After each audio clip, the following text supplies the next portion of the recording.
Good evening, everybody, and welcome to our Tuesday night study, where we're looking at the book of Genesis. We'll be in Genesis for a couple of weeks.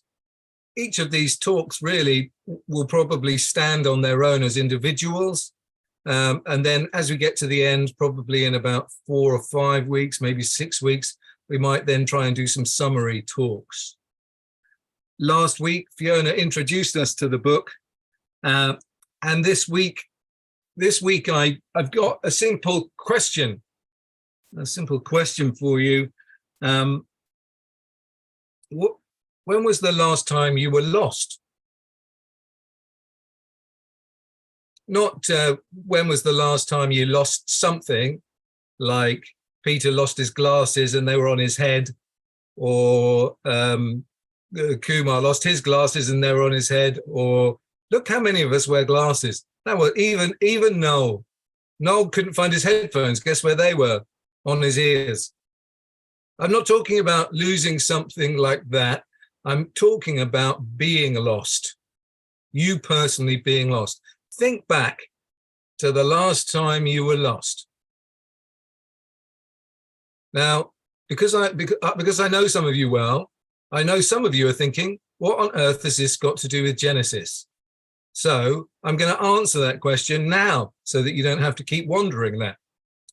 I'm going to suggest that tonight, as I talk about Genesis chapter 1, and particularly Genesis chapter 1, verse 1, that Genesis chapter 1, and in fact, really it's sort of Genesis 1 and 2, they're the tool we need to find our way home. Genesis is the tool that we need to find our way home. It's the best sat nav, it's the best map, it's the best compass. And that, I'm going to suggest, is exactly what Genesis is about. It's the introduction to the story the story of redemption that God will tell first to the Jewish people and then to the world. So we're going to think a lot this evening about being lost. And as I previously confessed, I've been stealing a lot of material from Simon Ellman's sermon a few weeks ago, where he asked the question, are you struggling today? Are you struggling today? And I think if you're not struggling today, then I just have to ask you, have you struggled in the past? And if you aren't struggling today, haven't struggled in the past, and think you won't struggle in the future, then I can't help you. And only Jesus can help you, because it's something that unites us.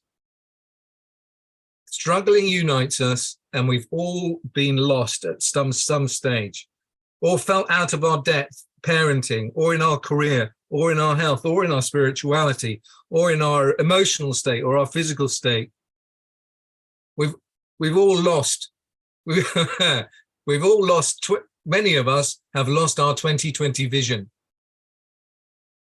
I can no longer I can no longer read my first Bible without a telescope, and I can't climb under the sink anymore and do DIY without putting glasses on, because I've got no close range vision.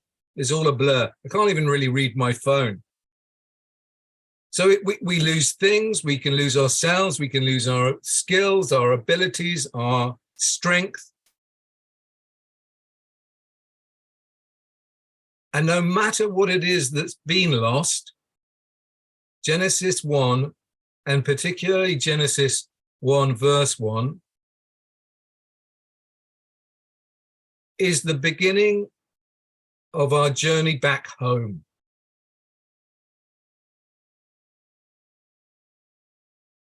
I want to suggest that if you feel lost, even as I'm speaking,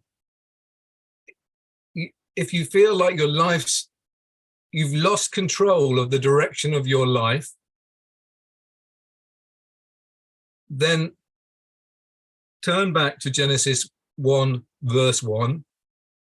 And I hope by the time I've shown you a few little things, that you'll be able to smile and say, oh, all I've got to do is see that God has this great sovereign plan. See that, as I said, I think when we were doing Habakkuk, that the God of creation is at work in all his mighty power through the power of the resurrection in you. Even if you don't feel it, that doesn't mean it's not true. As Jeremiah tried to tell people, the heart is deceitful above all things and cannot be cured. You'll be surprised to know, I had an argument with my wife this week. I felt like she didn't listen to me, and I felt a bit like she didn't love me. Unfortunately, she was angry with me because she had listened to me, and the argument came because of her love for me. Feelings, I know that's just me, and I'm the only one who has that in their marriage or in any of their relationships, but perhaps some of you can relate to that. I'm sure Liz and Des can't, but certainly I can. Never had an argument in the car when we got lost, my wife and I, never. In fact, the next stage, the car situation is quite illustrative also. I think Des and Liz have been in the car together, and I don't know, one of you put your hand, which one reads the map and which one drives? Just put your hand up if you drive.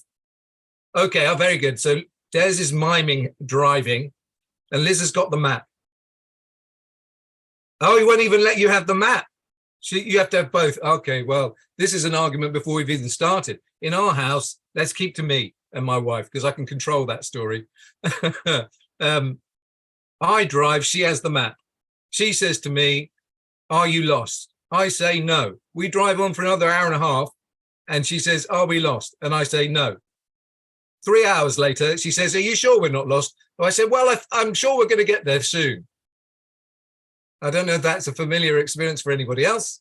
It's not so. It doesn't happen so much now with the sat nav. There are different arguments to be had, but I have to admit that I'm lost before I can get help, which is the last thing I want to do. Wind the window down and ask somebody for help. That tells you how old it was. In my car, we had a windy window. Thankfully, all of us are old enough to remember that. If I was doing this to young people, they would think I don't know what they would think. They wouldn't think anything. So, and I'll tell you one last quick story about the dangers of not knowing that you're lost. When I was a kid, we used to go on holiday to Suffolk, to a little house that belonged to a friend of the family. We went there. The first time I went there, I was 5. And I think I went there every summer for like 2 or 3 or maybe 4 years. And we used to hang out there and and he used to give my mum a break, and we'd stay with these family friends. So it felt a bit like a home as well as a place we went to. Years later with the kids, they said, do you want to come and stay in the house? And it was a nice idea. So we said, yes. They gave us the address. I banged it in the sat nav. We drove down there. The thing you have to know about this house is it's empty. It's empty. People are in and out of it, friends, family, whatever. And so there's a key hidden in the shed. And so you get the key from the shed and then you go into the house and blah, blah, blah. Anyway, so we drove down. Are we nearly there yet? Are we nearly there? No, it's going to be another hour. Are you lost? No, because we've got sat nav. We get there and get out of the car. And I go into the shed and open the shed door, go inside, get the key. And takes a bit of time to find, but I find it. Then go back, open the door, and we all pile into the house. Now, the boys have been in the car for 3 hours, so you know which room they headed straight to. And what they did, which was make a bit of a mess, and I had to open the window to get the smell out. The next thing they did was they said to me, Simon, what's the code for the Wi-Fi? I said, don't worry about that. There is no Wi-Fi. And my son Felix showed me the Wi-Fi box, and I said, well, I don't understand. They must have put that in recently. Anyway, I went downstairs into the kitchen. In the kitchen, I noticed that there was washing hanging on a dryer, which I thought was surprising for a house that I knew had not been used for several months, because the washing was still wet. So I looked in the fridge, and the fridge was full of food like a normal place. I looked on the table, and the letters were addressed to a family that I'd never heard the surname of. I walked into the front room, and I looked at the pictures on the shelves, and they weren't my friends, family. They were complete strangers. I was in the wrong house. But by this stage, we've opened all the doors. The kids were in there. We'd used the facilities, as they say, and there was this sudden look of panic in my eyes, and my wife, in her eyes, maybe a look of panic, amusement, and rage, because she's like Trinitarian. She can do more than one emotion in one face. So we basically ran around inside the house like mad people, trying to cover our tracks before the person came back, because I didn't know when they would come back. So we're running around like crazy, and eventually got everything tied up, and we bolted out of the house. So then I had to climb back into the shed and hang up the key, and I thought, what's going to happen if I'm caught in the shed? But anyway, never mind. None of that happened. And what had happened basically was the postcode was the same for this house. The house we should have been in has the same address and the same postcode. It's on the other side of the road, behind a row of bushes that you couldn't see. So you couldn't see the house. That's why I went in the wrong house. That's my excuse, and I'm sticking to it. Later, I started worrying about the poor woman when she got home. If you live alone, if, for example, Maggie came home into her flat and the cushions were in a slightly different place, and the washing was slightly moved, and the post was slightly in a different place, it might start making you wonder in her own mind. So I started worrying about that. So I went to the woman's house, and I knocked on the door and tried to tell her the whole story. She basically looked at me like I was crazy and sort of tried to close the door in my face as quickly as she could. And for the rest of the holiday, I was always terrified that she was going to come out of the house and talk to me, but she never did, which was great. I mean, she never did, because I always checked from behind the hedge that she wasn't coming out. So anyway, that's a story. You may have a similar story, I don't know. But the point is that I didn't know I was lost in the wrong house until the evidence was given to me, and I gradually worked it out. And I want to say to you that in many ways, that's what Genesis chapter 1 is doing for the world. Why do I say that? Alan asks. John Hull looks puzzled. Simon Ellman is skeptical. And Noel, well, he's just wanting me to get on with it because I always take too long to say anything.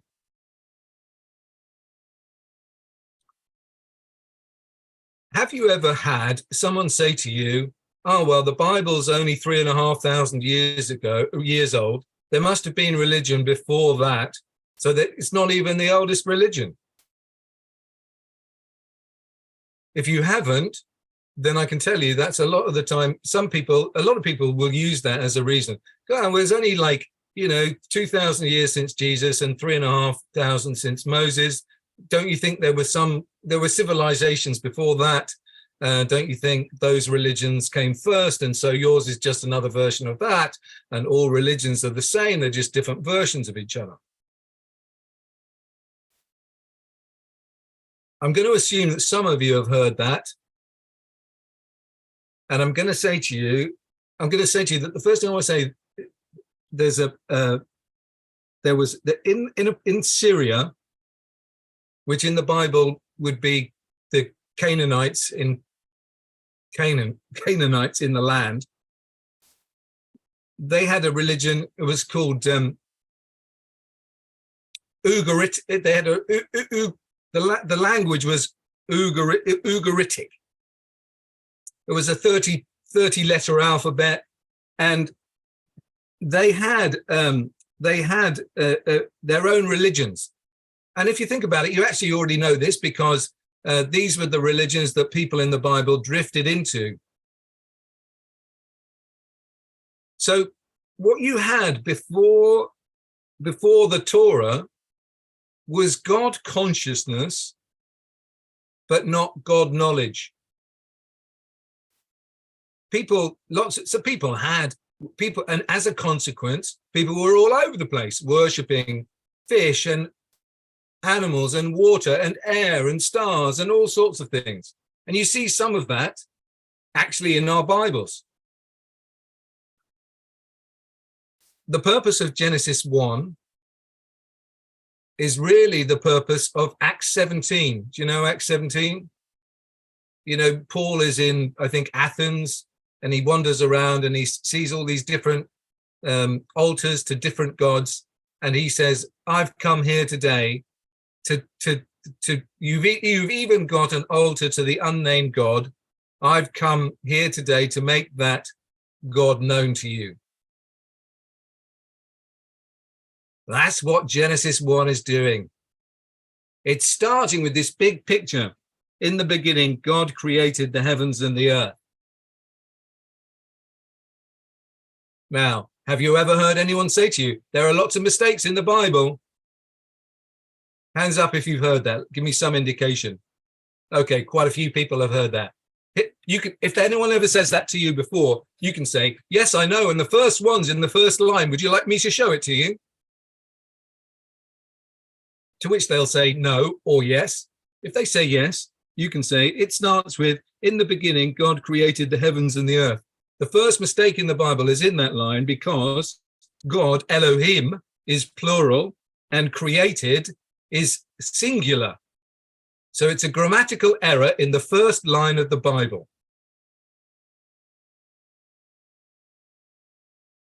That's a bit weird, isn't it? Because you think by now somebody might have corrected that. The amazing thing about this mistake is that it's not a mistake at all. It is beginning to reveal the truth about God, and it reveals him as Elohim, which is the plural. So it's saying the God who made everything, heaven and earth, which is a merism. It just means made the universe, made the cosmos, made absolutely everything. There's nothing that he didn't make or doesn't control or doesn't understand. That's what the heavens and the earth mean. So the plural God in one act made everything.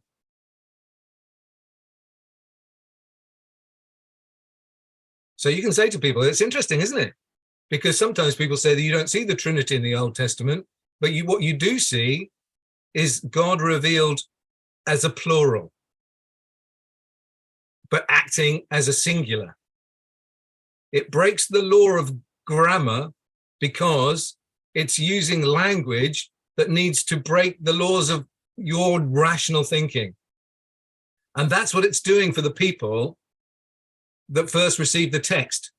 They've lived in a land where they believed in God, but they didn't know how to please him. They didn't know his character. They didn't know what he was like. They thought he might be, creation may have come from the battle of two gods who had a battle, won, and in the process of the battle, creation happened. They thought, and they thought, we want our harvest to come, so we'll throw our children off cliffs, sacrifice our children, our babies, to try and appease these gods.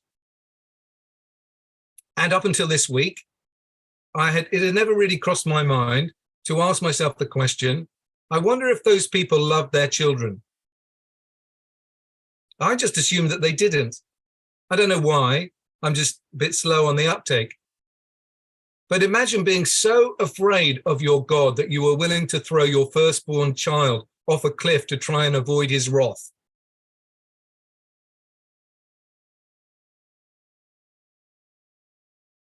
We shudder at the story of Abraham taking Isaac up the mountain in the Acadia, don't we? We say that, Richard Dawkins famously said that it was a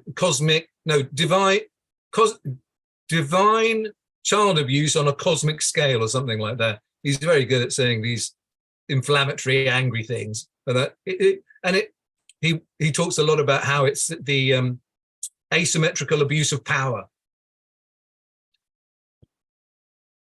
You couldn't have the God of Abraham, Isaac, and Jacob more wrong. You couldn't have him more wrong. In the beginning, a plural God in a single act created everything.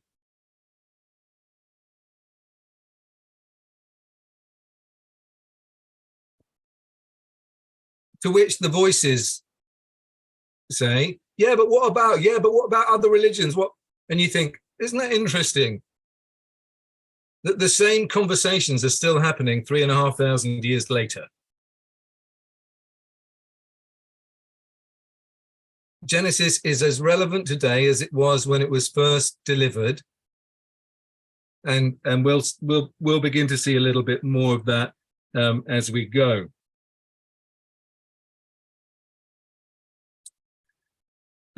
There's a guy called T.D. Alexander. I like him very much. He said, Genesis will establish the concept that through a royal firstborn descendant of Abraham, God's blessing will be imparted to the nations of the earth. So you only, if you just take the first 12 chapters of Genesis, you can see that's God's plan.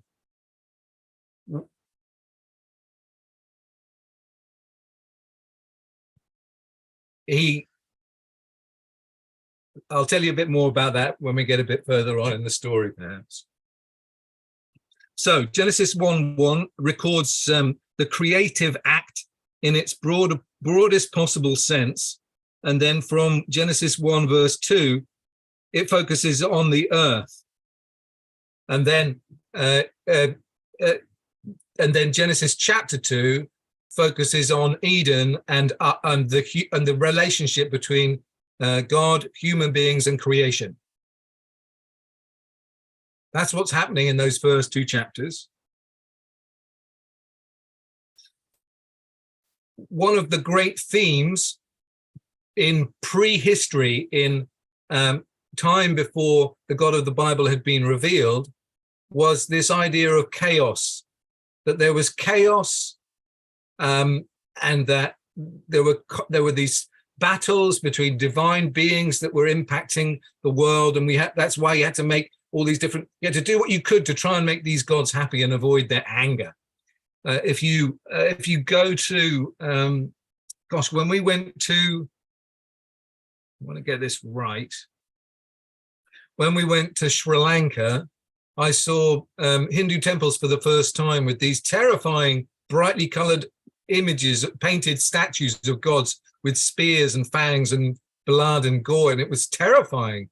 And I thought, my goodness me, this is the kind of thing, this is how people perceived God before the Torah was revealed.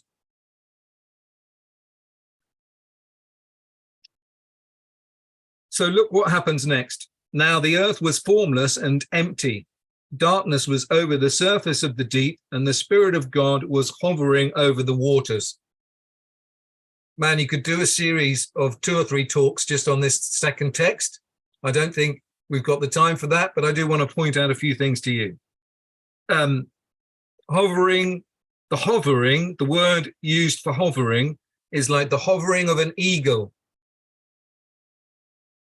It's a powerful bird. It's actually the same word used in Deuteronomy 32 for God the Father, hovering over his people, protecting his people. And obviously, you see the Spirit of God, which for us is part of the Trinity. So now we've had God the plural, and now we've got God the Holy Spirit revealed to us. And when you talk to Orthodox Jewish people, if they're willing to talk to you about the Ruach HaKodesh, the Holy Spirit, it's very difficult for them to decide, is it a person? Does it have a gender? Blah, all those things. It's really difficult and very interesting if you can get them to talk about it honestly. Next Friday, this Friday, I'll be with my Orthodox friend in Stamford Hill, and I'm definitely going to be talking about this with him. I'll let you know how I get on. Do you see that the earth, so immediately we switch the subject from God, which is the subject of verse 1, to God at work in the earth. And when he looks down at the earth, what he wants us to see is that it's 2 things. Empty. Actually, it's 3 things, really. It's empty, formless, and dark.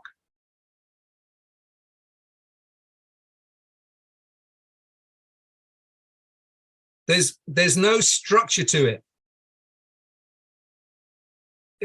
Empty and formless, has no pattern. It's got no form. It can't. It's just ephemeral. You can't. It's like I don't know. It's just like trying to grab a cloud. So is it any surprise then that what we see in the 6 days of creation is a move towards structured fullness? Structured fullness.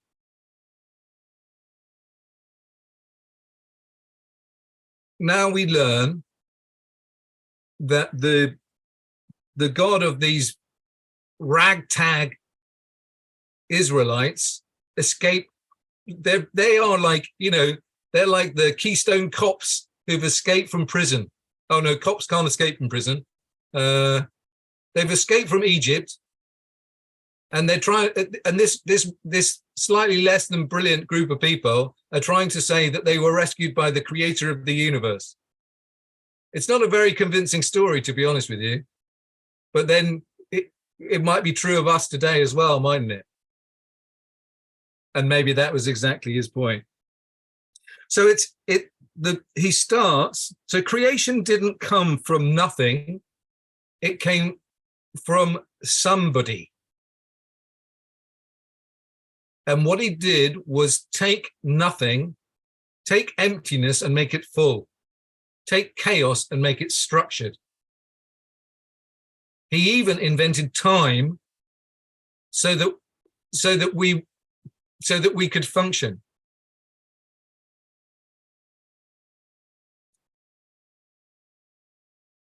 Here's another real fun fact.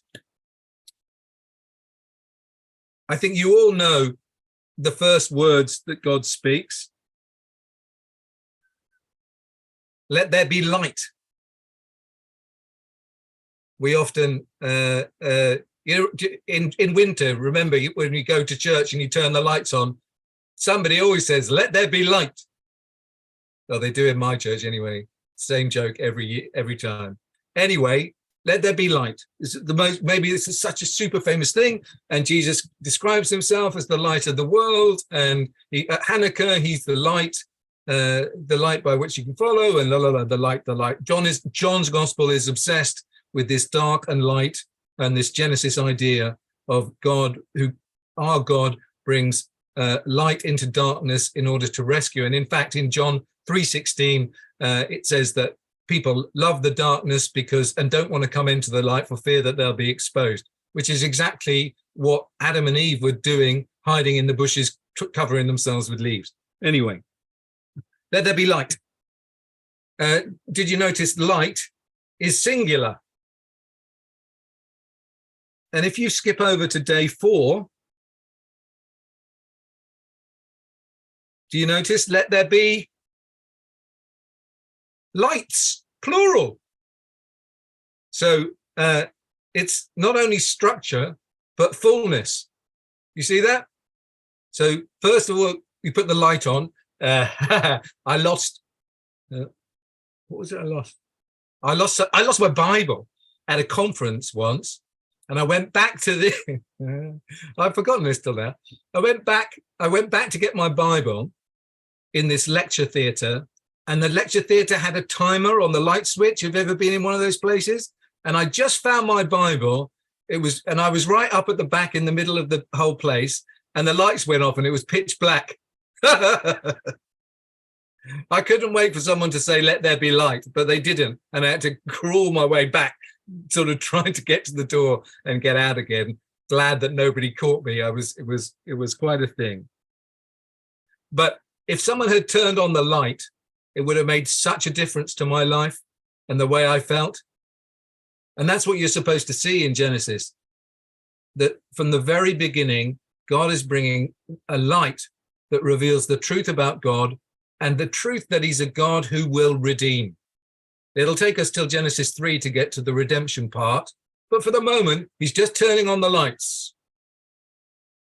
In a way, it's like, I don't know if you've ever been to a theatre.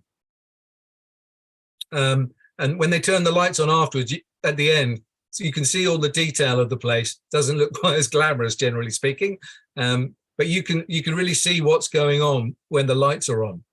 That's what's happening here. And then look at day 2. Day 2 is air and water.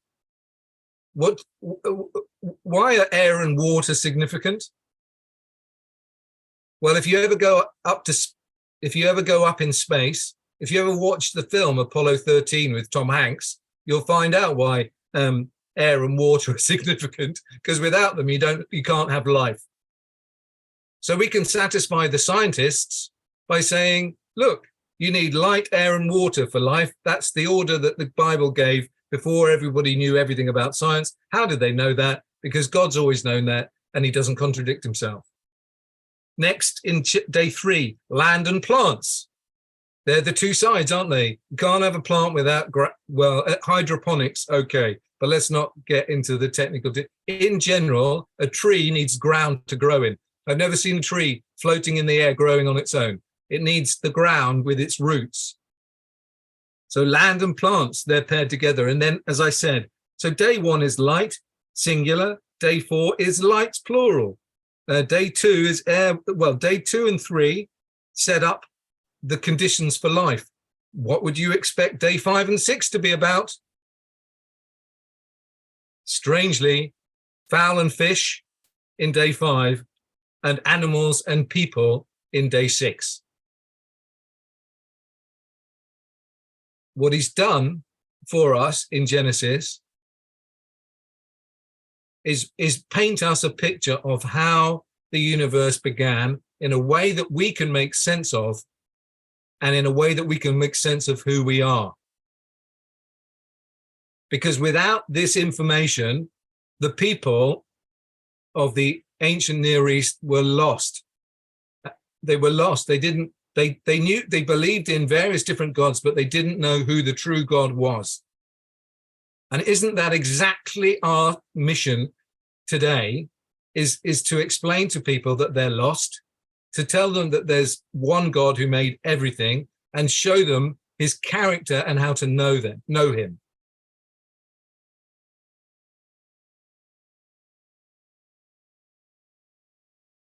It's so strange.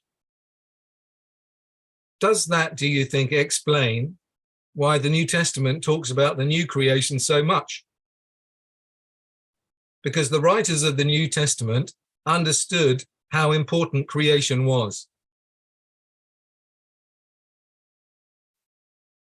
They understood that this gave us an identity. There's an old joke that we used to use against evolutionists, scientists and evolutionists. They used to say, "Well, I think we all came from monkeys," and I used to say, "I'm sure that's true for you, but I don't think it's true for me." You have to say it with a smile on your face. Some people can get away with it and some people can't. I wouldn't recommend it to everybody, but I know I can get away with it, and Alan knows I can get away with it. You see me do that kind of thing many times. You've got to say it in love.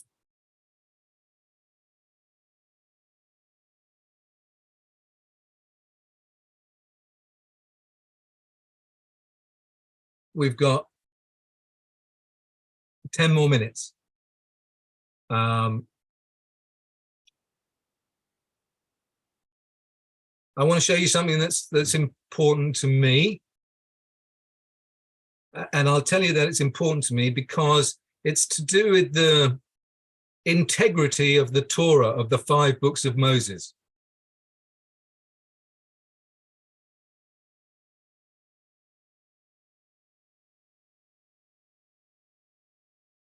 I'm going to read, so it says, and God said, "Let there be lights in the expanse of the sky to separate the day from the night, and let them serve as signs to mark the seasons and the days and the years. And let them be lights in the expanse of the sky to give light on earth." And it was so. God made 2 great lights, the greater to govern the day and the lesser to govern the night. He also made the stars. God set them in the expanse of the sky to give light to the earth, to govern the day and the night, and to separate light from darkness. And God saw that it was good. and there was evening, and there was morning on the fourth day. I think I've talked quite a lot about God's purpose of separating light and dark, bringing light into darkness, separating the two, bringing people out of darkness into light, like out of Egypt into his presence in the promised land, or out of the grave up from the grave he arose, all that stuff. Death to life, death to life. The smelly guy that was in the tomb. What was it? Oh yeah, Lazarus. And everyone's saying, don't bring him out. He's going to smell. He's been in there 3 days. It's constantly this story, water into wine, transformation from one thing to another. The blind see, the deaf hear, the lame walk, beautifuls bouncing around, become like a street evangelist, telling everyone how great and glorious God is.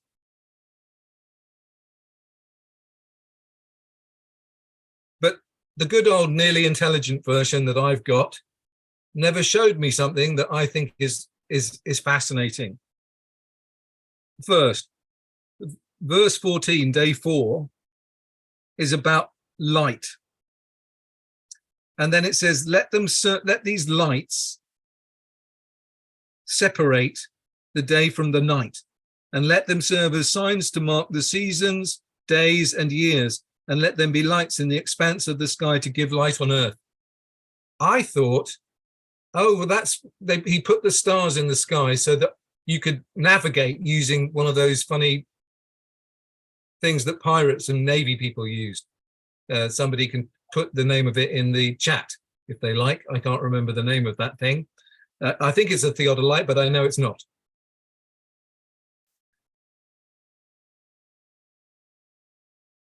Serving as signs. Serving as signs, like it's the same word, nace, that's used for the signs and miracles in the redemption of the 10, the plagues, frogs, lice, all that sort of stuff in the Exodus. And then to mark the seasons is a disastrous translation. If yours says marks the seasons, get a pen and cross that out and write appointed feasts. Appointed, like I've got a doctor's appointment on Friday, and feasts like Alan's going to cook me a feast on Thursday because he's so grateful for the teaching this evening. So appointed feasts. The word in Hebrew is moed, or moedim if you're talking about many, and it's exactly the word used in Leviticus 23:2 for or Vayikra chapter 23, if you want to use the Hebrew name for the book. And it's the Sabbath and all the festivals. Light will cut, he says, to separate the day from the night and let them serve as signs to mark the religious festivals of the Jewish people in Leviticus 23.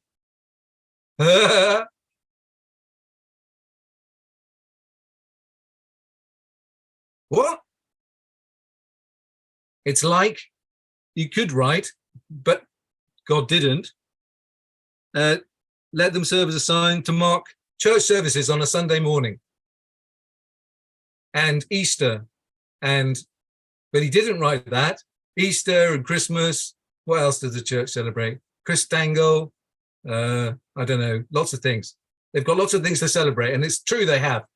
But in the book of Genesis, which has a particular purpose to reveal the truth about the one God who made everything, it wants to point you to the festivals that these people are going to hold. The festivals that they hold are as significant, the people are as significant to God and to the message as the stars or the vegetation or the food or whatever else. Isn't that crazy? So now you can attach the back half of the book of Leviticus and slide it into that verse.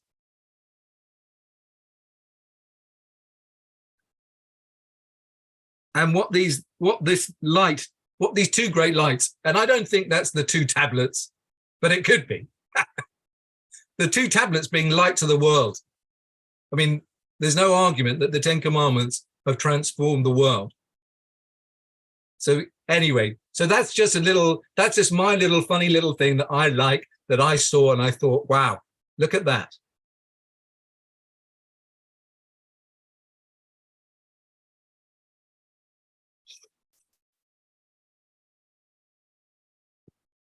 What does being lost, what do you do when you're lost?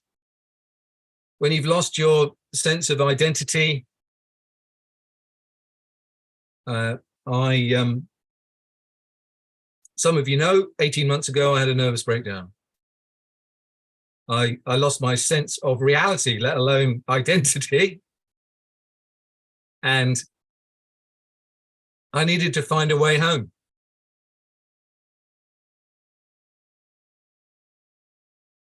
Genesis 1 and Genesis 1 was part of that journey. I saw one of my neighbors. They said, "Oh, I haven't seen you for a while, Simon. What happened?" I said, "Oh, I changed my schedule." And they said, "Well, why?" And I said, "I had a nervous breakdown. Have you ever had one?" "No," she said. Shocked. Don't know why. Why are English people shocked when you tell them the truth? I don't know. Anyway, that's another story. So we walked along because she had shopping, so I helped her carry the shopping to her house. And I said to her, "What gives you a sense of identity?" And she said, "Being Scottish, being Protestant, and being something else." Can't remember the third. She mentioned three things. And then she said to me, "They really helped me. I nearly lost it. I nearly lost my mind a few years ago." Having said she never had a nervous breakdown, now she tells me she almost did. She almost did because she was falsely accused of all sorts of stuff. And no matter what she said, she just made herself look worse. And she couldn't control it. And everything she did was misinterpreted and misunderstood. And she nearly lost her mind.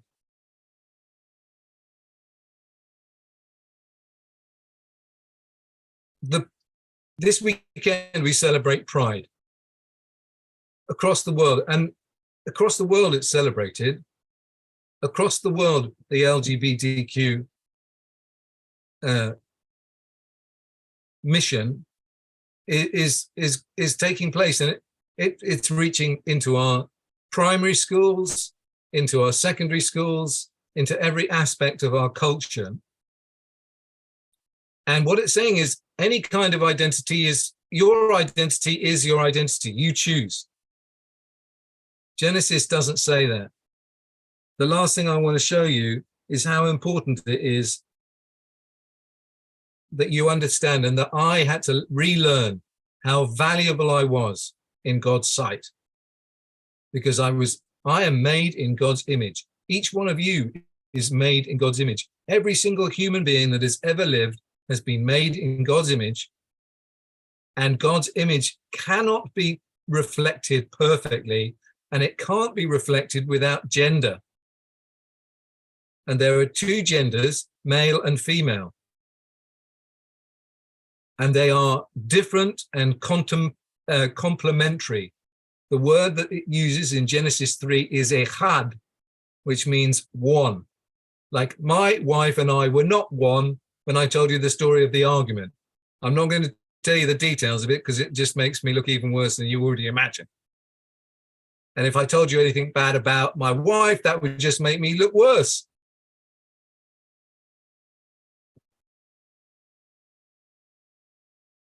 When you know that the God who, in the beginning, God created the heavens and the earth, that he created the universe out of nothing, and his illustration to us is about taking formless and making it structured, taking the empty and making it full.